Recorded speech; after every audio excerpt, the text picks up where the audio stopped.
صباح الأمل والتفاؤل والسعادة في يوم جديد تشرق فيه شمس علينا. غدا بإذن الله تكون قد مرت 43 عاما على حرب أذهلت البشرية. في 2 بعد الظهر تماما انطلقت طائراتنا لتعبر قناة السويس، 222 طائرة نفاثة تفوق سرعتها سرعة الصوت. هذه الطائرات انطلقت لتعبر القناة وانتهت من ضربتها الأولى في 20 دقيقة بالضبط.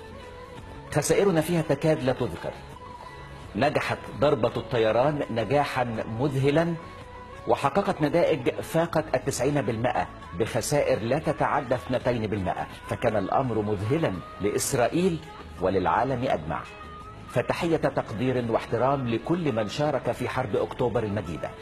تحية تقدير وامتنان للرئيس الراحل جمال عبد الناصر قائد حرب الاستنزاف، وتحية تقدير وامتنان للرئيس الراحل أنور السادات صاحب قرار الحرب ورجل الحرب والسلام، وتحية تقدير وحب وامتنان وإجلال للرئيس الأسبق محمد حسني مبارك قائد الضربة الجوية، الذي بفضل قيادته الحكيمة انتصر جيشنا العظيم على إسرائيل.